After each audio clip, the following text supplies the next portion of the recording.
entitled parents' father-in-law kept using wrong names, so I humiliated him. And this is my son Marcus and his wife, Sandra. The words hit me like a slap across the face. Again.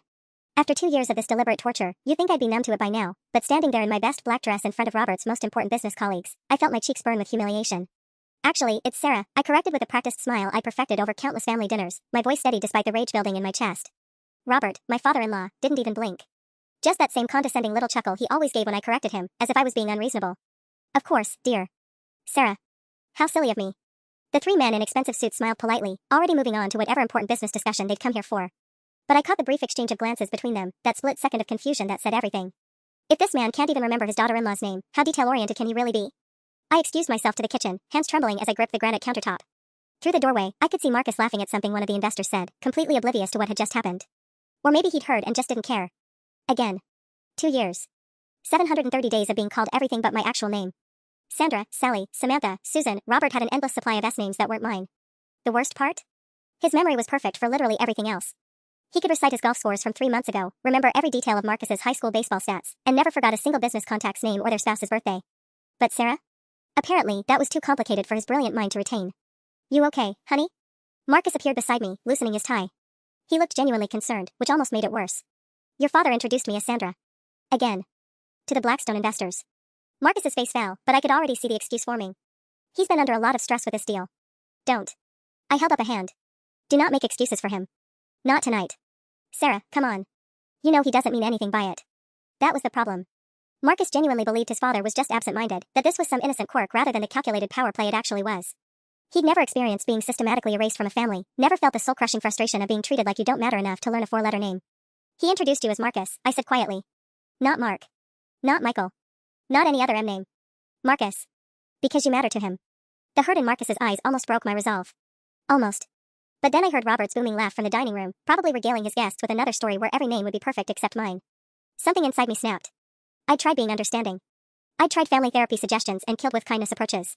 I bit my tongue through birthdays where my name was wrong on the cake, through Christmas cards addressed to the mysterious Sandra Thompson, through 2 years of feeling like a stranger in what was supposed to be my second family. But tonight felt different. Tonight, he'd humiliated me in front of people who could make or break his biggest business deal. Tonight, he'd crossed a line that I couldn't uncross. I smoothed down my dress and checked my reflection in the kitchen window. Time to remind Robert that his memory problems were about to become everyone else's problem too. I walked back into the dining room with a smile that felt like glass. Robert was in his element, gesturing expansively as he told the Blackstone investors about his latest acquisition. The chandelier cast warm light over the polished mahogany table, making everything look picture perfect, the ideal family dinner that was anything but. Sarah. Robert's voice boomed as I entered. There she is. We were just talking about the charity auction next month. I paused. He'd said my name correctly. After humiliating me 20 minutes ago, now he was suddenly capable of basic human decency? The calculated nature of it made my stomach turn. Actually, said Mr. Blackstone, the lead investor, a silver-haired man whose handshake could probably fund a small country, I was curious about that. Robert mentioned you're involved with the children's literacy program? I felt Robert's eyes on me, a warning as subtle as a sledgehammer. This was important to him. These men controlled millions in funding for his development project. One wrong word from me could torpedo months of careful negotiation. I coordinate the volunteer reading program at Lincoln Elementary, I said, settling into my chair. It's incredibly rewarding work. Wonderful. My wife Margaret does similar work. Perhaps you two should meet. Mr. Blackstone smiled warmly. Robert, you didn't mention Sarah was so involved in the community. There it was, the perfect opening. Robert's jaw tightened almost imperceptibly. He knew I'd caught him, knew I was holding all the cards for once. Oh, Robert's memory can be selective, I said with a laugh that sounded perfectly innocent. Isn't that right, honey? Marcus kicked my ankle under the table. A warning. But I was done being warned. Actually, I continued, just tonight he introduced me to you gentlemen as Sandra. After 2 years of marriage to his son, he still mixes up names sometimes. The temperature in the room dropped 10 degrees. Mr. Blackstone's smile faltered, and his colleagues exchanged those looks again, the ones that meant money walking out the door. How odd, said the younger investor, Peterson. I pride myself on attention to detail. It's crucial in our line of work. Exactly what I always tell Robert, I said sweetly. Details matter so much, don't they? Speaking of which. Sarah. Marcus's voice was sharp. A command disguised as my name. But I was past the point of no return. Did you know Robert has the most fascinating collection upstairs? You should ask him about his. Gentlemen, Robert interrupted, his face flushed red above his collar. Perhaps we should discuss the quarterly projections in my study? Too late. I could see the doubt creeping into their expressions. If Robert couldn't remember his own daughter-in-law's name, what other details might slip through the cracks? What other selective memory issues might affect their business dealings? Actually, Mr. Blackstone said, checking his Rolex, we should probably call it an evening. Early flight tomorrow. The next 10 minutes were excruciating. Polite goodbyes, firm handshakes that didn't quite reach their eyes, promises to be in touch soon that sounded increasingly hollow. Marcus walked them to their cars while Robert and I stood in Arctic silence in the foyer. When the front door closed, Robert turned to me with an expression I'd never seen before. Not his usual condescending smirk or dismissive chuckle. This was pure, undiluted fury. What the hell was that? That, I said, my voice steadier than I felt, was consequences. You have no idea what you've just done. I know exactly what I've done. The question is, what are you going to do about it? The silence stretched between us like a tightrope, both of us waiting to see who would fall first. Robert's face had gone from red to an alarming shade of purple, the vein in his forehead pulsing in rhythm with the grandfather clock in the hallway. You want to know what I'm going to do? His voice was dangerously quiet. I'm going to make sure Marcus sees exactly what kind of woman he married. The kind who destroys family relationships over petty grievances. Petty? The word exploded out of me. 2 years, Robert. 2 years of you deliberately. Accidentally, he corrected, but his smile was razor sharp. Prove it was deliberate. Go ahead. Show me one shred of evidence that I've been anything but welcoming to you. And there it was, the brilliance of his strategy. Gaslighting so subtle, so carefully orchestrated, that any attempt to call it out made me look paranoid and vindictive. He'd never once admitted it was intentional. Never left a text message or email with the wrong name. It was always verbal, always in moments where it would be my word against his. The front door opened, and Marcus walked back in, his expression grim. They're gone. He looked between his father and me like we were two bombs about to explode. What happened in here? Your wife, Robert said, straightening his tie with deliberate calm, just cost me a $12 million investment because I accidentally used the wrong name. Again. Marcus's face went white. 12 million? The Blackstone Group doesn't work with people they consider unreliable, Robert continued, his voice taking on that reasonable tone he used when he wanted to sound like the rational adult in the room. And apparently, forgetting someone's name makes me unprofessional. Sarah. Marcus turned to me, and I could see something breaking in his eyes. Please tell me you didn't. I told the truth, I said, but even to my own ears, it sounded weak. I'm tired of being disrespected in my own. Your own what? Robert's eyebrows shot up. Your own house? This is my house, Sarah. That you live in rent-free while my son supports you. The blow landed perfectly. I did work part-time at a nonprofit while Marcus covered most of our expenses. It was something we'd agreed on when we got married. I'd focus on meaningful work rather than chase a corporate salary. But now, with Robert's words hanging in the air, it sounded like charity. Like I was some kind of kept woman throwing tantrums. That's not fair, Marcus said, but his voice lacked conviction. Sarah contributes. By volunteering? Robert scoffed. How noble. Very easy to have principles when someone else pays the bills. My phone buzzed. A text from my sister. How's the dinner party going? Did you finally put Robert in his place? I told her my plan. Actually, I told several people my plan, convinced that tonight would be my moment of triumph. The thought of facing their questions tomorrow, of admitting that I'd potentially destroyed Marcus's relationship with his father and accomplished nothing except looking petty and vindictive, made my stomach churn. Dad, that's enough, Marcus said, but he wasn't looking at me. Sarah, can we just go home? Please? Home. To the apartment above Robert's garage that came with Marcus's job at the family company. The apartment where even the lease had my name spelled wrong, Sandra Thompson, because Robert had filled out the paperwork. Actually, Robert said, settling into his favorite armchair like a king on his throne, I think Sarah and I should finish our conversation. Clear the air completely. The way he said it made my skin crawl. This wasn't over. This was just the beginning. Marcus, I said carefully, maybe you should stay. No, Robert smiled. I think this is between Sarah and me now. Marcus looked between us for a long moment, his loyalty torn in directions I could practically see pulling him apart. Finally, he kissed my forehead, a gesture that felt more like an apology than affection. I'll be upstairs, he said quietly. Just, please don't make this worse than it already is. The sound of his footsteps on the marble staircase felt like a countdown to execution. Robert waited until we heard the bedroom door close before he leaned back in his chair, fingers steepled like he was about to deliver a sermon. Sit down, Sarah. I'd rather stand. Sit. Down. The pleasantness had completely drained from his voice. I remained standing, but moved closer to the fireplace, putting the heavy oak coffee table between us. Something about his tone made every instinct scream danger. You know, Robert said conversationally, I've been very patient with you. More patient than most men would be with a daughter-in-law who clearly resents her place in this family.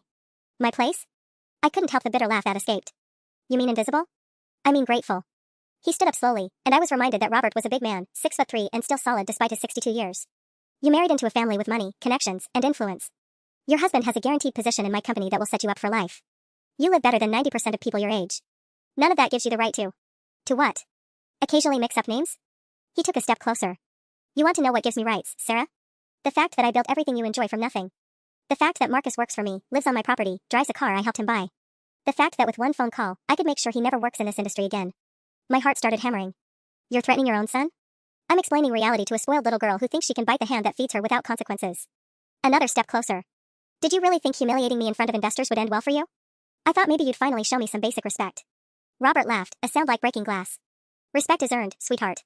Not demanded by petulant children throwing tantrums. My phone buzzed again. Another text, probably my sister wanting updates. But Robert's eyes flicked to it, and something calculating crossed his features. Who's texting you this late? None of your business. Actually, it is my business. See, I'm wondering if tonight was really about hurt feelings, or if someone put ideas in your head. Encouraged you to sabotage my deal. The paranoia in his voice sent chills down my spine. What are you talking about? Marcus mentioned you've been spending a lot of time with your sister lately. The same sister whose ex-husband happens to work for Blackstone's biggest competitor. His smile was predatory. Interesting coincidence. My blood ran cold. You think I'm some kind of corporate spy? Are you insane? I think you're exactly what you appear to be, a manipulative little nobody who married above her station and resents being reminded of it. He was close enough now that I could smell his cologne, see the network of broken capillaries across his nose from too many business lunches. But whether you did this on purpose or just out of spite doesn't really matter now. Robert, you're scaring me. Good. You should be scared. His voice dropped to barely above a whisper. Because I'm about to make your life very, very difficult. And the beautiful thing is, everyone will think it's your own fault. Footsteps on the stairs, Marcus coming back down. Robert immediately stepped back, his expression shifting to concerned confusion so quickly it was like watching a master actor. Sarah, honey, are you feeling all right? You look pale. I'm fine, I managed, but my voice cracked. Marcus appeared in the doorway, taking in the scene, me pressed against the fireplace, his father looking worried and paternal. Everything okay down here? I was just telling Sarah how sorry I am about tonight, Robert said smoothly. All this stress about the Blackstone deal has made me careless with details. Including names. It's completely my fault. The whiplash was stunning. 30 seconds ago he'd been threatening to destroy my marriage, and now he was apologizing? Marcus's face lit up with relief. See? I told you it wasn't personal. But Robert's eyes found mine over Marcus's shoulder, and his smile promised that this was far from over. The next morning, I woke up to the sound of Marcus's phone buzzing incessantly on the nightstand. He groaned and rolled over, squinting at the screen.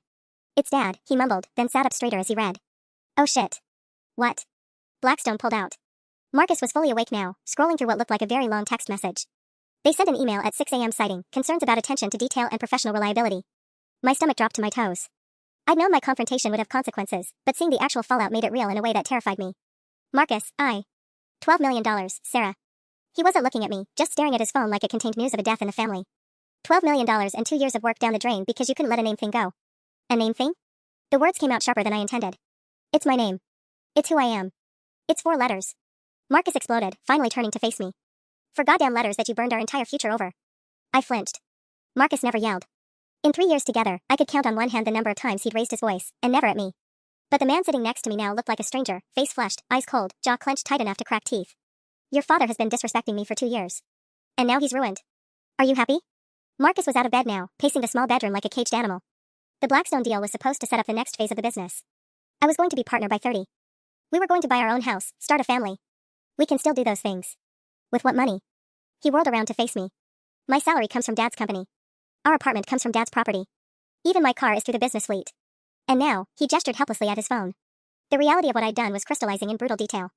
In my fury over being called Sandra, I hadn't thought about the bigger picture. About how Robert wasn't just Marcus's father but his boss, his landlord, his entire financial foundation. My phone rang. My sister Emma. Don't answer that, Marcus said immediately. Why not? Because Dad thinks she put you up to this. Something about her ex-husband working for Blackstone's competitor? Marcus's expression was getting darker by the second. Please tell me you didn't discuss family business with Emma. My silence was answer enough. Sarah. What did you tell her? Just that I was planning to confront your father about the name thing. I didn't mention any business details. Her ex works for Morrison Development. Marcus's voice cracked. Dad's biggest rival for municipal contracts. And you told her you were going to sabotage his investor dinner? I didn't sabotage anything. I just wanted him to stop. It doesn't matter what you wanted. Marcus slammed his hand against the dresser, making me jump. It matters what it looks like. And it looks like corporate espionage. My phone rang again. This time it was my mother. Then it rang again. My best friend Jessica. Turn it off, Marcus said. Please. Before this gets any worse. But as I reached for my phone, a horrible thought occurred to me. Marcus, how many people did you tell about the Blackstone meeting? His face went ashen. What do you mean? I mean, how did word get out so fast that the deal fell through? It's 7 a.m. on a Saturday. Marcus stared at his phone, then at me, and I watched the pieces click together in his mind. His father hadn't just texted him about Blackstone. He'd been busy making other calls, crafting a very specific narrative about what had happened and who was to blame. The story was already spreading through our social circle like wildfire. And I was about to discover that Robert's revenge would be far more sophisticated than I'd ever imagined. By Monday morning, the whisper campaign had reached nuclear levels. I discovered this when I walked into the coffee shop near my volunteer work and the barista, someone I'd chatted with dozens of times, suddenly found the espresso machine fascinating enough to avoid eye contact. Then I saw why.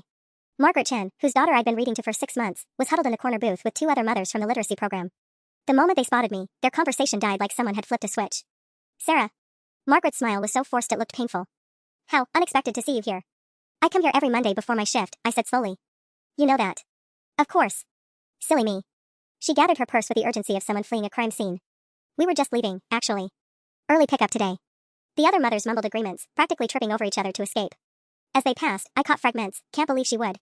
Poor Marcus. Always seemed so nice. My hand shook as I ordered my usual latte.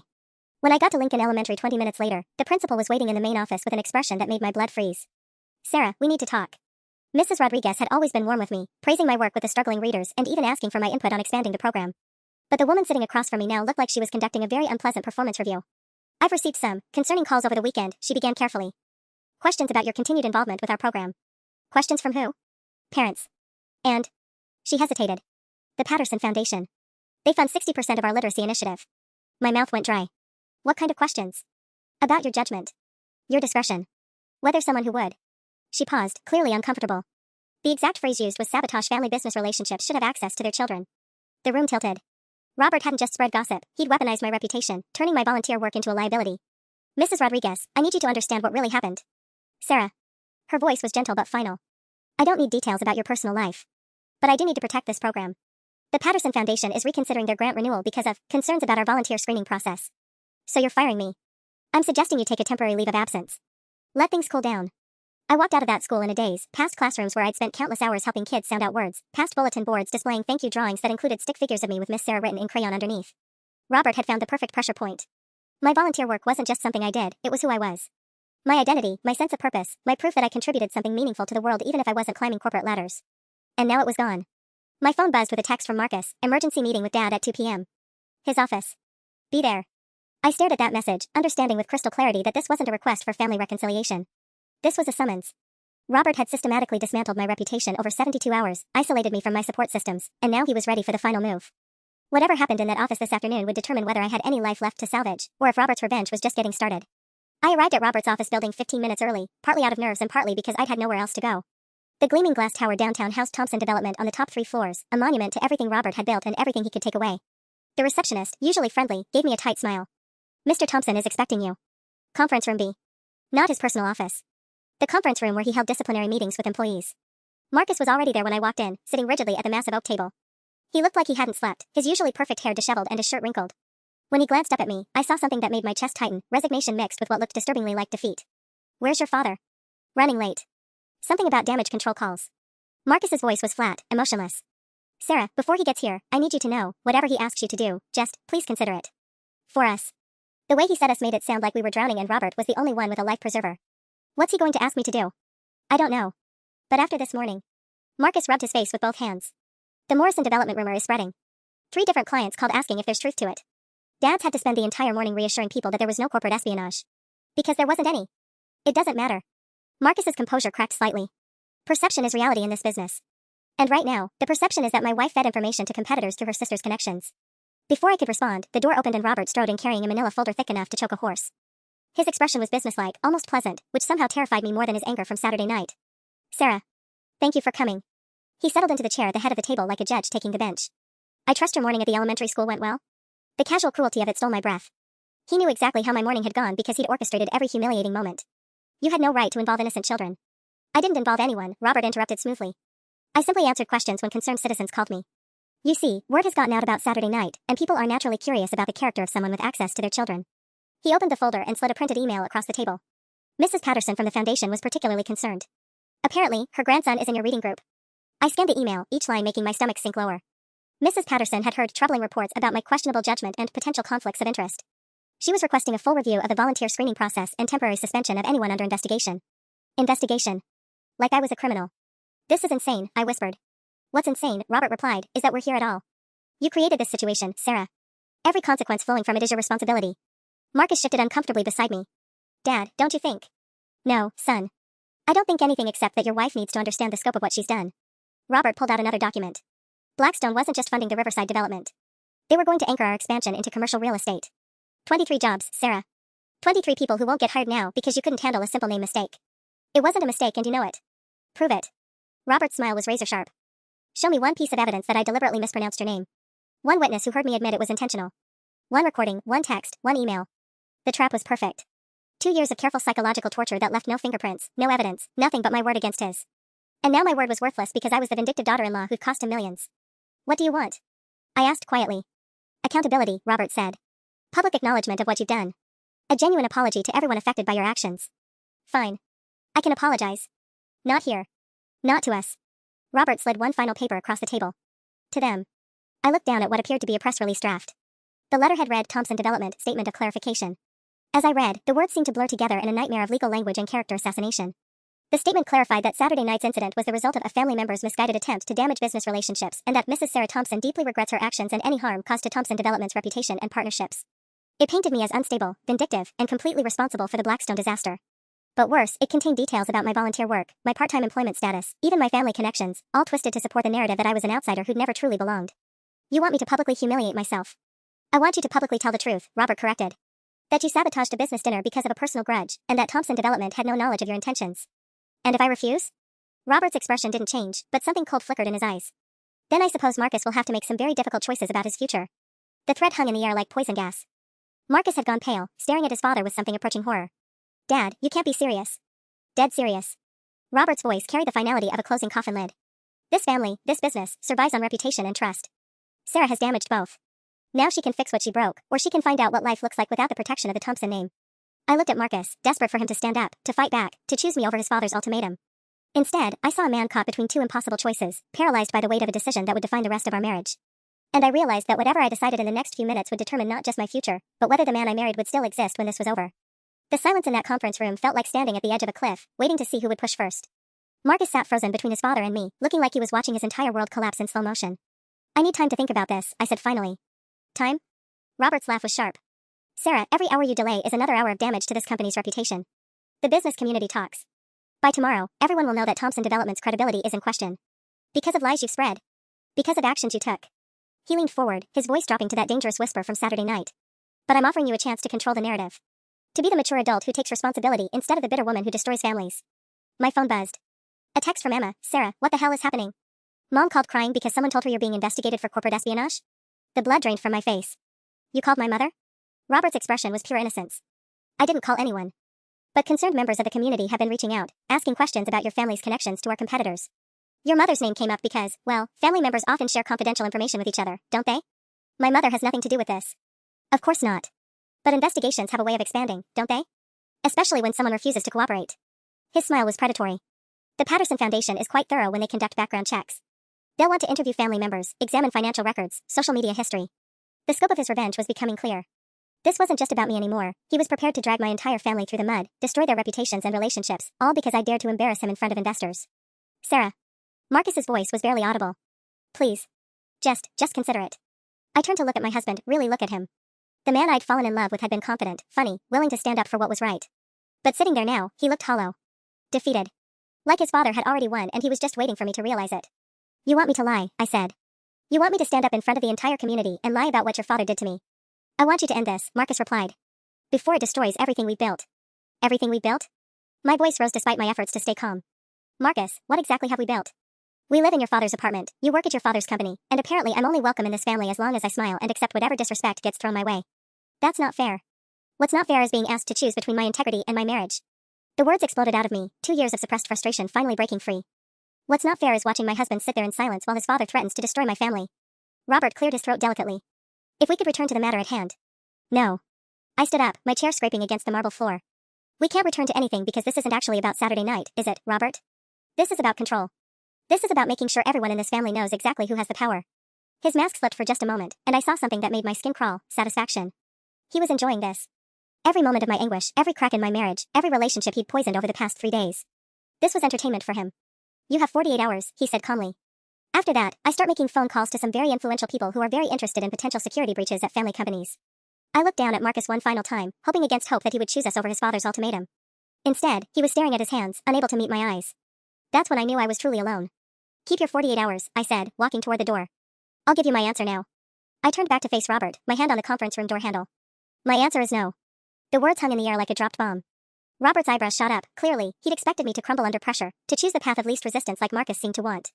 Sarah, don't be hasty, Marcus started. Hasty? I laughed, but there was no humor in it. Marcus, I've spent 2 years being systematically erased by your father. I'd bitten my tongue through countless humiliations because I thought love would be enough. But love has to go both ways. Robert leaned back in his chair, fingers steepled. So you're choosing pride over practicality. How admirable. And how foolish. I'm choosing truth over surrender. I met his gaze directly. But I'm not done talking. Something in my tone must have warned him, because his confident smirk faltered slightly. You see, Robert, while you've been busy destroying my reputation, I've been doing some research of my own. I pulled out my phone, scrolling to a photo I'd taken months ago. Remember your 60th birthday party? When you gave that lovely speech about family values and treating everyone with respect? Marcus looked confused, but Robert had gone very still. I recorded it, I continued. All of it. Including the part afterward where you were talking to your golf buddies about how you were training the new daughter-in-law to know her place by keeping her guessing about whether she really belongs. The color drained from Robert's face. That was taken out of context. Was it? I smiled sweetly. Because I also have the video from Christmas dinner where you very clearly called me Sandra and then winked at your brother when you thought no one was looking. And the recording from Easter where you told Uncle Mike that getting my name wrong was just a little game to keep her humble. Marcus's head snapped up. Sarah, is that true?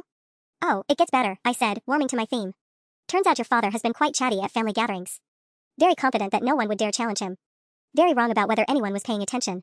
Robert's hands had clenched into fists. You recorded private family conversations? I documented a pattern of psychological abuse, I corrected. Amazing what people will admit when they think they're untouchable. The silence stretched between us like a rubber band about to snap. Marcus was staring at his father with growing horror, pieces clicking together in his mind that he'd refused to see before. Dad, Marcus said slowly, tell me she's lying. Robert's jaw worked silently for several seconds. When he finally spoke, his voice was tight with barely controlled rage. What do you want, Sarah? What I've always wanted. Respect. And an apology. A real one. In front of the same people you humiliated me in front of. And the recordings? Stay private as long as you call off your character assassination campaign. My volunteer position gets restored. The rumors about corporate espionage stop immediately. And my family, my entire family, gets left out of whatever revenge fantasy you're nursing. Robert's face had gone from pale to mottled red. You're blackmailing me. I'm negotiating from a position of strength, I said. Something you taught me, actually. All those business dinners where you'd explain how leverage works. Marcus stood up abruptly, his chair toppling backward. I need air. I can't be in here right now. He headed for the door, then stopped and turned back to his father. 2 years, Dad.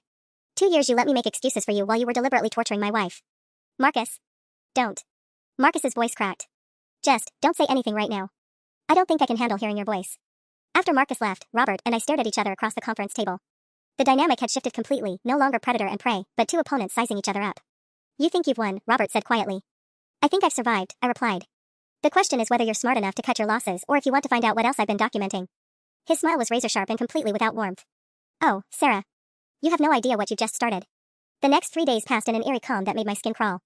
Robert had agreed to my terms, too easily, I realized now, and suddenly all the rumors stopped. My volunteer position was quietly reinstated with a phone call from Mrs. Rodriguez apologizing for the misunderstanding. The whispers at the coffee shop died down. Even my mother stopped getting mysterious phone calls from concerned citizens. But instead of relief, I felt like I was standing in the eye of a hurricane, waiting for the other shoe to drop. Marcus had moved into the guest bedroom, claiming he needed space to process everything. We spoke in polite, careful sentences about mundane things, groceries, bills, the weather, while the elephant in the room grew larger each day.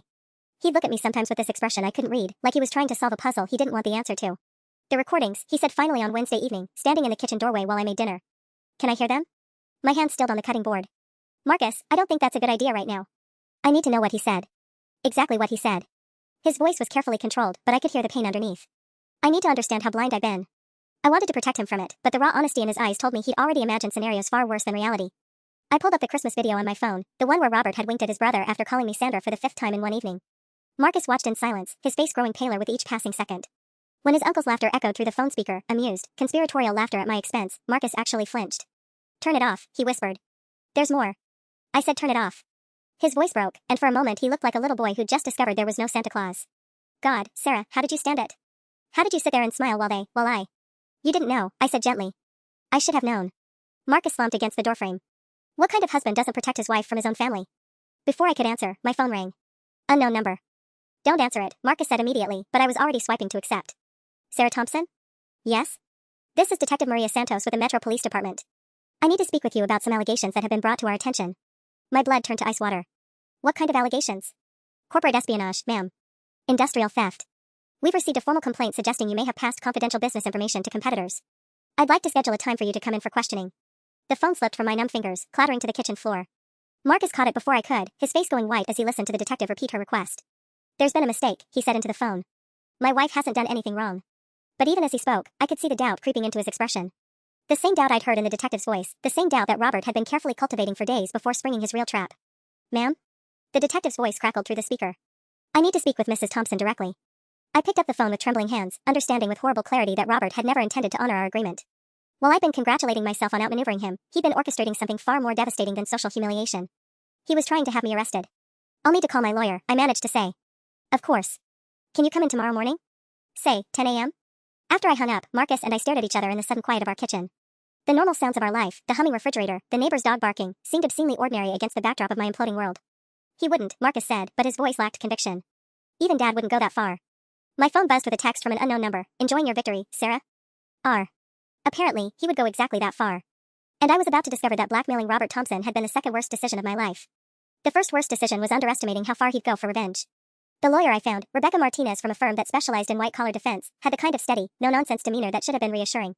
Instead, her expression after reviewing the police complaint made my stomach drop through the floor. This is more serious than I initially thought, she said, sliding the documents across her mahogany desk. The complaint alleges that you obtained confidential information about the Blackstone deal through your husband, then passed that information to Morrison Development through your sister's ex-husband. But that's completely fabricated. I believe you, Rebecca interrupted gently, but they have what appears to be a compelling timeline. The complaint shows that Morrison submitted a competing bid for the Riverside project exactly 48 hours after the Blackstone deal fell through. A bid that undercut Thompson Development by precisely 12%, the same margin that was discussed in internal emails between your husband and his father. The room seemed to tilt sideways. Marcus never told me about any margins or internal discussions. According to this, he forwarded several emails to your personal account over the past month. Emails containing sensitive financial projections and client information. Rebecca's voice was carefully neutral, but I could hear the concern underneath. Were you aware that your email was being copied on business communications? That's impossible. Marcus would never. I stopped, a horrible thought creeping into my mind. Can I see those supposed forwarded emails? Rebecca turned her laptop screen toward me, and my heart stopped. There they were, a dozen emails from Marcus's business account to my personal Gmail, all containing exactly the kind of confidential information that would constitute corporate espionage. Profit margins, client preferences, strategic timelines. Emails I had never seen before in my life. Someone hacked my account, I whispered. That's certainly a possibility we'll explore. But Sarah, I need you to understand something. Your father-in-law has been very thorough. He's provided phone records showing multiple calls between you and your sister during the weeks leading up to the investor dinner. He's given them text messages where you discuss being fed up with the family business and wanting to make them pay. My hands were shaking so badly I could barely hold the papers. Those texts were about the name thing, not about sabotage. Context doesn't matter if the prosecutor can spin them differently. Rebecca leaned forward, her expression grave. Corporate espionage is a federal crime, Sarah. We're talking potential prison time if they can make this stick. The door to her office opened, and Marcus walked in looking like he'd aged 5 years overnight. The detective interview had been scheduled for both of us. Spouses of suspects were often questioned separately to look for inconsistencies. How did it go? Rebecca asked him. Marcus slumped into the chair beside me without making eye contact. They asked about our finances. About Sarah's relationship with her family. About whether she'd seemed unusually interested in my work lately. His voice was hollow. They knew things, Rebecca. Things that only someone with access to our private conversations would know. What kind of things? They knew that Sarah asked me about the Blackstone timeline 2 weeks ago. They knew about our fight last month when I worked late 3 nights in a row. They even knew that she'd complained about feeling excluded from family business discussions. Marcus finally looked at me, and his eyes were full of pain and confusion. Someone's been watching us, Sarah. Recording us. And they twisted everything to make it look like you were pumping me for information. The scope of Robert's planning was becoming terrifyingly clear. While I thought I was documenting his psychological abuse, he'd been building an entirely different case, one that painted me as a calculating spy who'd married his son for access to business secrets. There's something else, Marcus said quietly. They showed me bank records. Deposits into your personal account that I didn't know about. My blood turned to ice. What deposits? $5,000, deposited in 3 installments over the past 6 weeks. The same account that supposedly received those forwarded emails. Marcus's voice cracked. Sarah, please tell me you can explain this. I stared at him, my mouth opening and closing like a fish gasping for air. Marcus, I swear to God, I have never seen any money that I can't account for. Someone's been accessing my accounts. The deposits came from a shell company registered in Delaware, Rebecca interrupted, reading from another document that had apparently materialized during Marcus's interview. A company that, according to preliminary investigation, may have ties to Morrison Development. The trap was perfect. Absolutely, brilliantly perfect. Robert had created a paper trail that would convince any jury that I was a paid corporate spy who'd seduced his son, stolen his business secrets, and then destroyed his deal with Blackstone when the theft was about to be discovered. And the most terrifying part was that I could see doubt creeping into Marcus's eyes. The same man who'd promised to love me forever was starting to wonder if the woman he'd married was even real. I need to ask you something, Marcus said, his voice barely above a whisper. And I need you to tell me the truth. I nodded, not trusting my voice. Did you ever, even once, contact anyone at Morrison Development? Even indirectly? Even accidentally? The question hung between us like a loaded gun. Because the horrible truth was that I had spoken to someone connected to Morrison, my sister's ex-husband David, at a family barbecue 3 months ago. A casual conversation about his work, his new company, how competitive the development industry had become. A conversation that Robert had somehow discovered, recorded, and weaponized. And as I opened my mouth to explain, I realized that the truth was about to sound exactly like a lie. I did talk to David, I said, watching Marcus's face crumble in real time. But not about business secrets. It was at Emma's barbecue in July. He mentioned his new job. We made small talk for maybe 10 minutes. You talked to Morrison Development's lead acquisitions manager and didn't think to mention it? Marcus's voice was deadly quiet. He's my sister's ex-husband. I've known him for 8 years. We talked about his kids, Marcus, not corporate espionage. But even as I said it, I could hear how weak it sounded.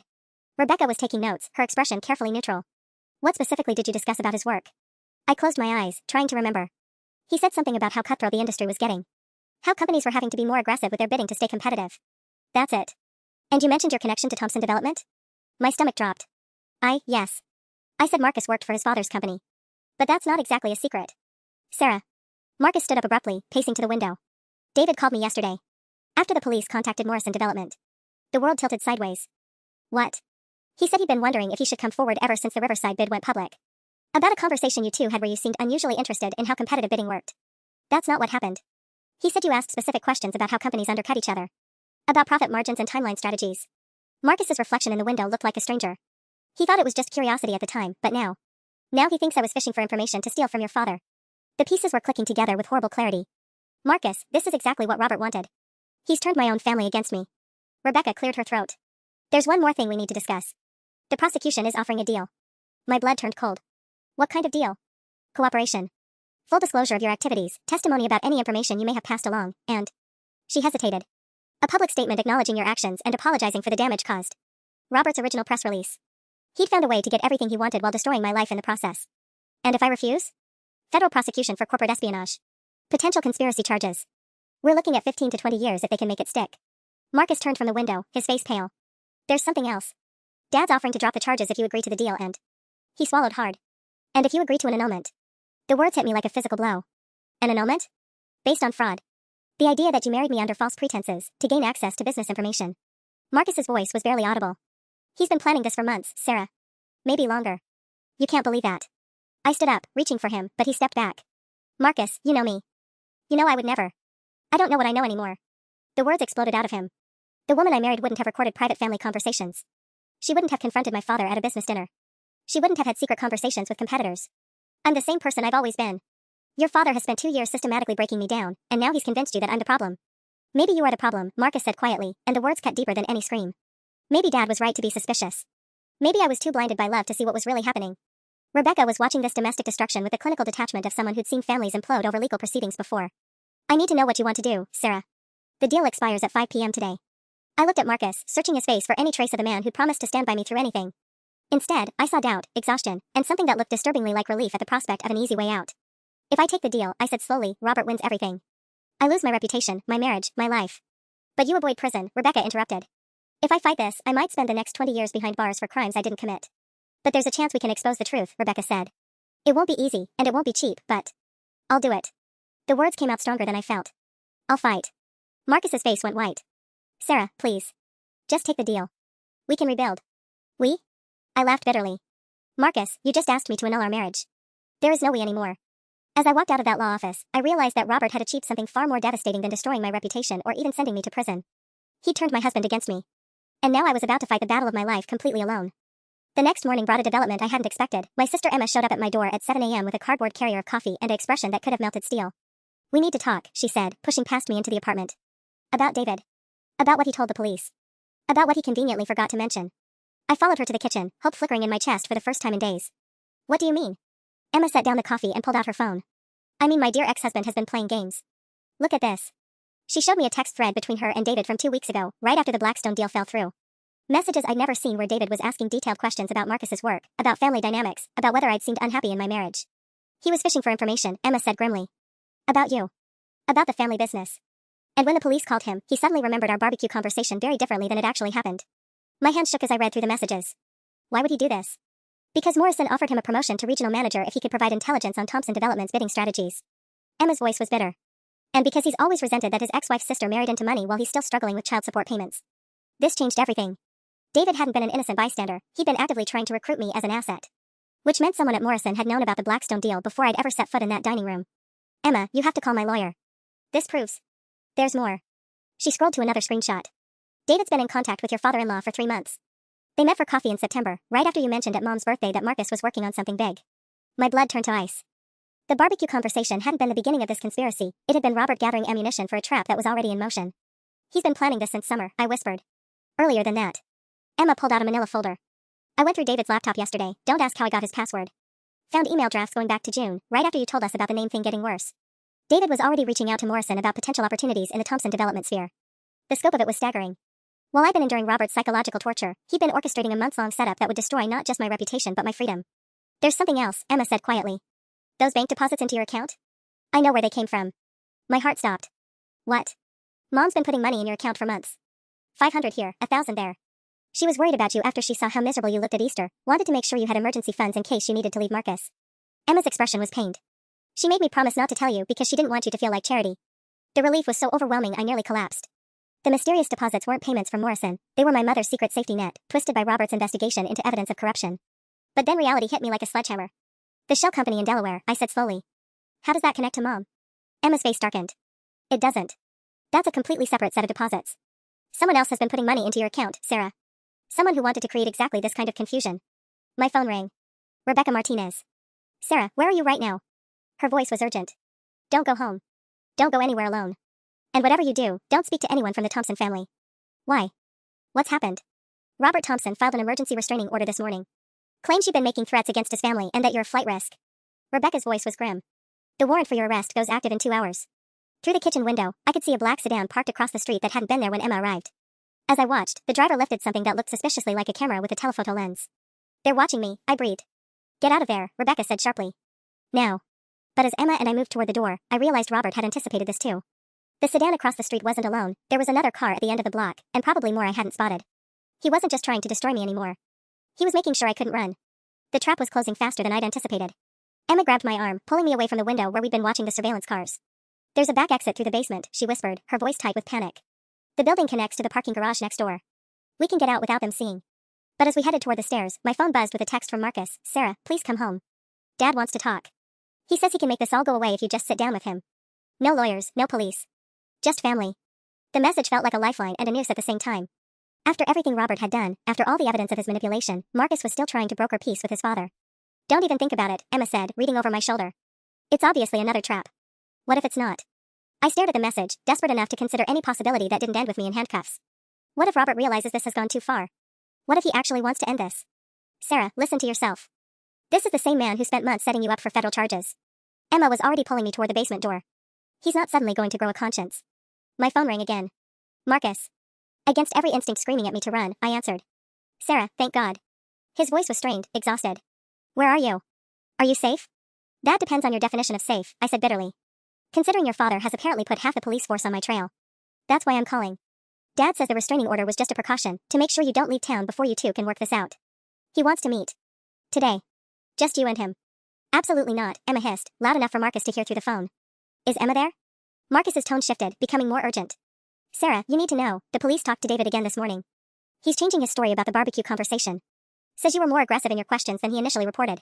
My stomach dropped. Even with Emma's evidence of David's manipulation, he was still actively working to strengthen the case against me. Marcus, David has been working with your father for months. I know, he interrupted, and his voice broke slightly. I found out this morning. Dad. Dad told me everything. The world tilted sideways. Everything? About the setup. About Morrison. About how he's been planning this since summer. Marcus was crying now, I could hear it in his voice. Sarah, I am so sorry. I should have believed you. I should have protected you. But I was so confused, and the evidence looked so real. Hope flared in my chest like a struck match. Does this mean you'll help me? Will you testify about what Robert admitted? The silence stretched so long I thought the call had dropped. Marcus? He's my father, Sarah. The words came out like they were being torn from his throat. And he says if I testify against him, he'll make sure both of us go to prison. That he is evidence I was complicit in the information sharing. The match of hope flickered and died. So you won't help me? I can't. God help me, I can't. Marcus's voice was barely a whisper. But if you meet with him, if you let him explain, maybe there's still a way out of this that doesn't destroy everyone. Emma was frantically gesturing toward the basement stairs, but I found myself frozen by the raw pain in Marcus's voice. The man I'd married was trapped just as completely as I was, caught between love and loyalty, truth and survival. Where does he want to meet? I heard myself ask. Sarah, no, Emma started. His office. Tonight at 8. He promises it'll just be you and him. No police, no lawyers. Just a conversation. As I hung up, Emma stared at me with horror and disbelief. Please tell me you're not actually considering this. But looking at those surveillance cars outside, knowing that arrest warrants were being processed and federal prosecutors were building their case, I realized I was running out of options that didn't end with me spending the next 2 decades in prison. Sometimes the only way out of a trap was to walk deeper into it. At 8 p.m., I walked into Robert's office building alone, despite Emma's frantic protests and Rebecca's explicit instructions. The security guard who usually worked the front desk was gone, just another detail Robert had orchestrated. The elevator ride to the top floor felt like ascending to my own execution. When the doors opened, Robert was waiting in his office doorway, looking oddly subdued. Sarah. Thank you for coming. Let's get this over with, I said, stepping into his office. What do you want? Robert closed the door and moved to his desk, but didn't sit. In the dim light from his desk lamp, he looked older than I'd ever seen him, tired in a way that went bone deep. I want to explain something to you, he said quietly. About why this all started. You mean your little power games? Your need to put me in my place? I crossed my arms, staying near the door.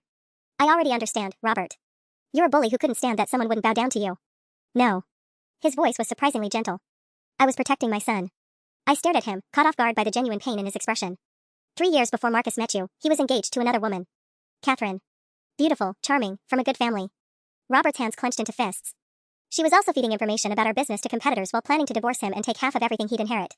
My stomach twisted. That has nothing to do with me. Doesn't it? Another beautiful young woman, another whirlwind romance, another son who was completely blind to the possibility of deception. Robert finally sat down heavily. When Marcus brought you home, so eager and trusting and in love, I saw Catherine all over again. So you decided to torture me for 2 years to protect him from something I wasn't even doing? I decided to test you. Robert's voice cracked slightly. The main thing, the exclusion, the deliberate disrespect, I was waiting for you to show your true colors. To get angry enough to reveal whatever scheme you were running. The horrible irony of it hit me like a physical blow. There was no scheme. There was never any scheme. You created the very thing you were afraid of. Robert nodded slowly, and for the first time since I'd known him, he looked genuinely remorseful. By the time I realized you weren't like Catherine, it was too late. I pushed too hard, created too much damage. And when you confronted me at that dinner, he trailed off. You couldn't back down because it would mean admitting you'd been wrong about me for 2 years. My pride destroyed 3 lives, Robert said quietly. Yours, Marcus's, and my own. I studied his face in the lamplight, looking for signs of manipulation, for the trap I was certain was coming. Instead, I saw something I'd never expected from Robert Thompson, genuine remorse. The federal charges? I asked. Will be dropped tomorrow morning. David's already recanted his statement. Turns out Emma provided some very compelling evidence about his actual motivations. Robert managed a weak smile. Your sister is more terrifying than I am, apparently. And Morrison Development? Had nothing to do with any of this. The competing bid was just coincidental timing that I used to strengthen my narrative. Robert stood up, moving to his office window. The restraining order, the arrest warrant, all of it gets withdrawn first thing tomorrow. Relief flooded through me so powerfully I had to grab the back of a chair to stay upright. Why? Why are you doing this now? Robert was quiet for a long moment. Because Marcus looked me in the eye this afternoon and told me he'd rather lose everything than watch me destroy the woman he loves. Because I realized that in trying to protect him from one heartbreak, I'd guaranteed him a much worse one. He turned back to me, and I was shocked to see tears in his eyes. Sarah, I know I don't deserve forgiveness. I know I destroyed any chance of having you as a daughter-in-law. But I need you to know, Marcus never stopped believing in you. Even when the evidence looked overwhelming, even when I was convinced you were guilty, he never wavered. Not really. As if summoned by his words, I heard the elevator ding in the hallway. Footsteps approached, and then Marcus appeared in the doorway, looking between his father and me with cautious hope. Is it over? He asked quietly. Robert nodded. It's over. I'll spend tomorrow undoing everything I've done to hurt Sarah. And then? He looked at both of us. Then I'll try to figure out how to earn back even a fraction of what I've thrown away. Marcus crossed the room to me in 3 quick strides, pulling me into his arms like he was afraid I might disappear. I'm so sorry, he whispered against my hair.